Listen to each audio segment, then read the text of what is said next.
Rupee alias భాగ్య alias కల్పన.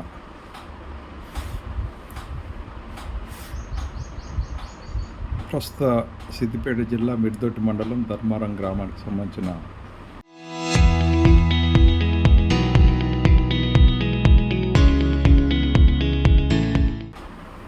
ఈవిడ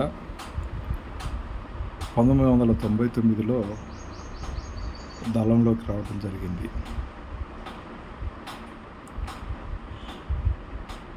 దళంలోకి వచ్చినప్పుడు ఒక చర్చ జరిగింది. ఎందుకంటే అప్పటికే నర్సాపూర్ దళం, దుబ్బాక దళం, గిరాయిపల్లి దళం నష్టపోయి ఉన్న పరిస్థితి.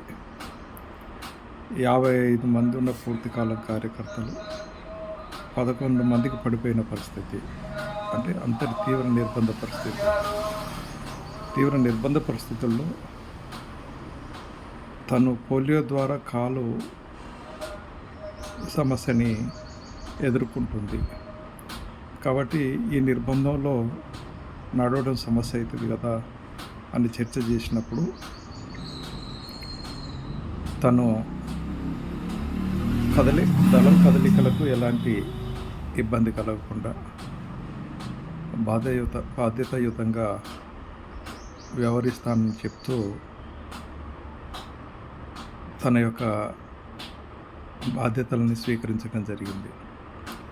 ముఖ్యంగా మహిళలను ఆరోగ్యం చేసే పనిలో పెట్టడం, ఆ తర్వాత నిర్బంధం వల్ల గ్రామాలలో తిరగలేని పరిస్థితి, రోజు రాత్రి అన్నం వడ్డించుకొని పొద్దున పగలు తిని మళ్ళీ రాత్రి ఊళ్ళలోకి పోయి వడ్డించుకొని ఉండే పరిస్థితి. నీళ్ళను కూడా క్యాన్లలో తీసుకుపోయి గిలాసుతోటి కొలిసి ఒక గిలాసు ద్వారానే ముఖం కడుక్కునే పద్ధతిని రూపొందించుకోవడం జరిగింది. అది చిన్న గ్లాసు, దాదాపు 75 మిల్లీలీటర్లు ఉండొచ్చు. వాటన్నిటికీ అలవాటు పడి ఉన్న క్రమంలో కేంద్ర మహాసభ తీర్మానాల్లో భాగంగా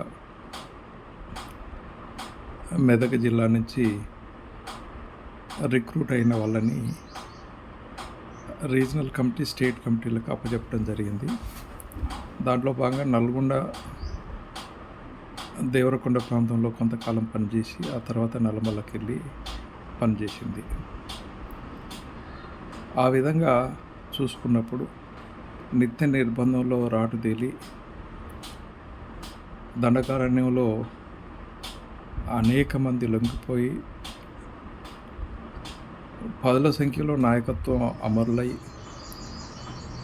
దళాలే తుడిచిపెట్టుకుపోయిన పరిస్థితుల్లో ప్రభుత్వం గిరిగీసి ఉద్యమాన్ని నిర్మూలిస్తానే ప్రగల్భాలు పలుకుతున్న పరిస్థితులలో ఛత్తీస్గఢ్లోనే తన తుది శ్వాస వరకు వండి పనిచేయటం జరిగింది.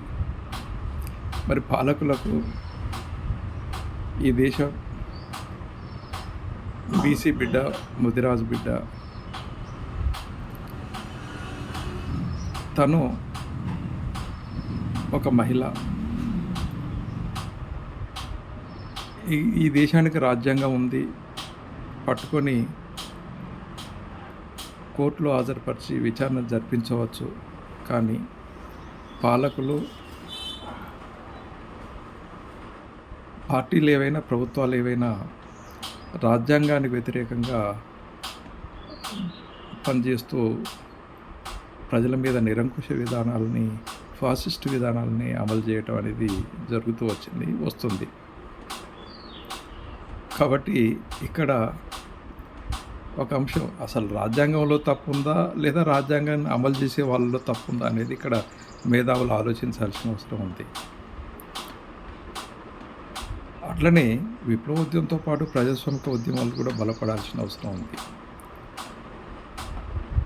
దాని యొక్క అభావం ఇవాళ విప్లవోద్యమం తీరని నష్టానికి కలిగిందనే దాంతో చెప్పుకోవచ్చు.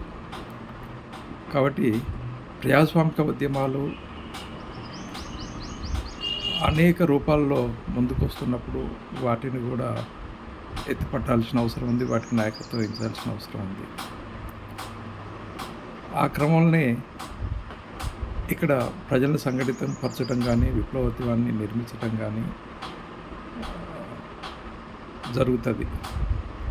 కాబట్టి ఏదైతే కల్పన ఎలియాస్ రూపి సమాజం కోసం కలలు కన్నదో, ఆ సమాజ నిర్మాణానికి ప్రజలు, ప్రజాస్వామికవాదులు, మేధావులు, కవులు, కళాకారులు, రచయితలు, అట్లనే యాక్టివిస్టులు అందరూ కూడా కృషి చేయాల్సిన అవసరం ఉంది. ఇవాళ రాజ్యం యొక్క నిర్బంధాన్ని, రాజ్యం యొక్క పోకడలను అడ్డుకోవాలనుకున్నప్పుడు ఐక్యత ప్రధానమైంది. అట్లా దాన్ని ప్రధాన కర్తవ్యంగా పెట్టుకొని ప్రజాస్వామిక ఉద్యమాలని కూడా నిర్మించటం ద్వారానే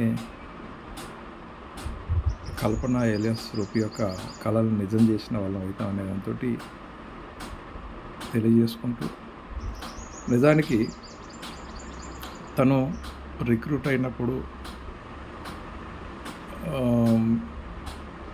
ఏదైతే సంశయాలు ఉండేనో కొద్ది రోజులనే తన ఆచరణ ద్వారా వాటిని లేకుండా చేయటం అనేది రూపిలో ఉన్న గొప్పతనం. కాబట్టి లాస్ట్‌కు దండకారణ్యంలో కూడా అదే విధంగా ఉండి చివరికి తను అమరురాలయ్యేంత